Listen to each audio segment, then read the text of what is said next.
I do social evolutionary biology, non-humans. This is all about the ants, the bees, the all sorts of things that aren't human but still form societies, and where they come from, and why they exist.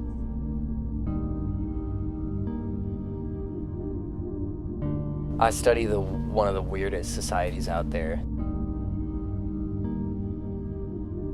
trematodes.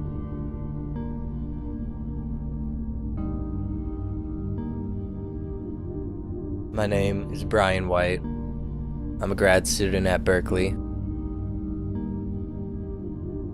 Trematodes are a kind of flatworm. They're very small and they're parasitic.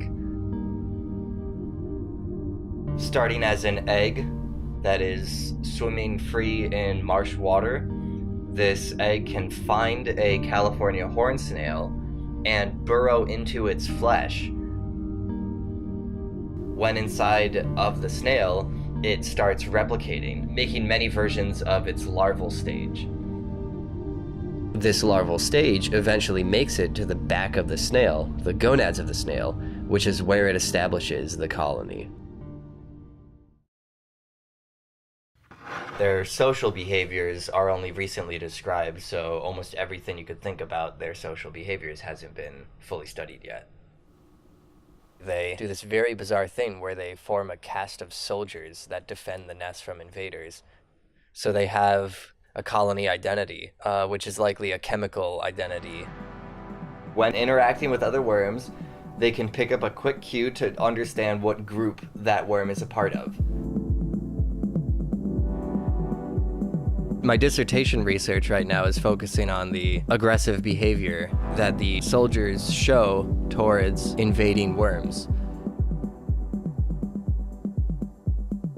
This is the first step towards eventually understanding what chemical cues these worms are picking up on in order to decide if they're going to show aggression towards invading worms or not.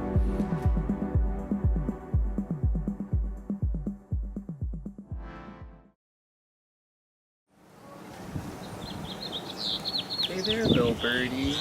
Sociality is such a human characteristic.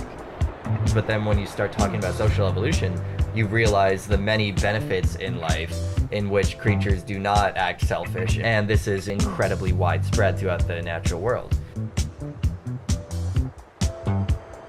I think a good way to do biology is to specifically focus on the weirdest case out there. It's the same thing as trying to explore a new continent or a new island. It's more fun, and then you find more than if you were to just explore a landscape people have already been to.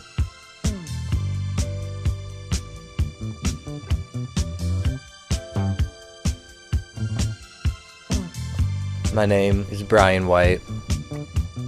I study worms inside snails that behave like ants.